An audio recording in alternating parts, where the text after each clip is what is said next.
Hello everyone, welcome to my channel. நான் இப்போ உங்களுக்கு பிரசாதம் பலகாரம் ரெண்டாவது இது என்னதுன்னா சீப்பு சீடை. அதாவது நானும் இது ஃபஸ்ட்டு டைம் தான் பண்ண போகிறேன். லைக்காக தேங்காய் பால் முறுக்கோட ப்ரொசீஜர்ஸ் தான் இது எல்லாமே இருக்குது.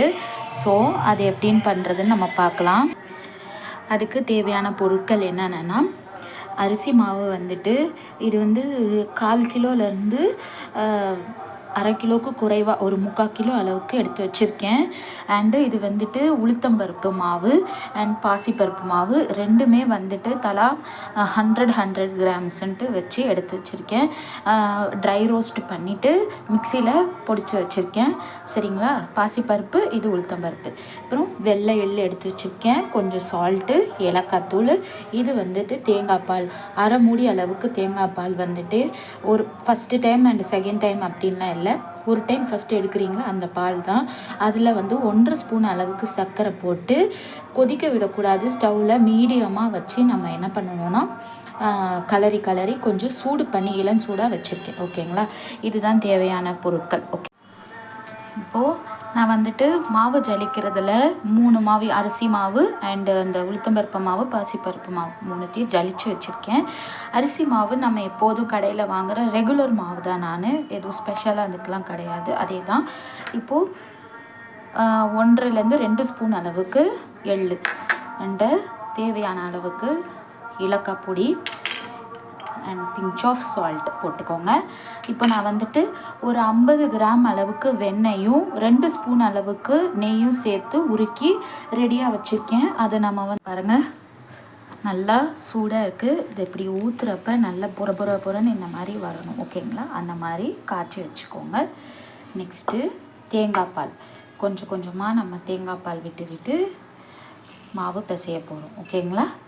கொஞ்சம் சூடாக இருக்கும், அதனால கேர்ஃபுல்லாக பிசைஞ்சுக்கோங்க. ஓகே, இது பாருங்கள், தேங்காய் பால் விட்டு தான் நான் பிசைஞ்சு வச்சுருக்கேன். தேவைப்பட்டால் கொஞ்சோண்டு தண்ணி ஊற்றி பிசைஞ்சிக்கலாம். சப்பாத்தி மாவு பதத்துக்கு பிசைஞ்சு ரெடியாக வச்சுக்கோங்க. அப்புறம் அச்சு எடுத்துக்கிட்டு, இந்த அச்சு இருக்குது பார்த்தீங்களா, கலகல அச்சு இருக்கும், அதில் தான் நம்ம போட போகிறோம். சரிங்களா? இங்கே பாருங்கள், நான் மாவு இன்சர்ட் பண்ணி வச்சுட்டேன். ஃபஸ்ட்டு நம்ம ட்ரை பண்ணலாம்.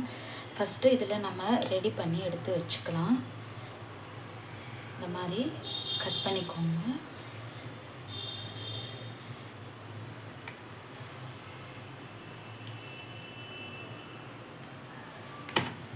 ஸோ இந்த மாதிரி இருக்கிற உருண்டை எடுத்து அப்படி எடுத்து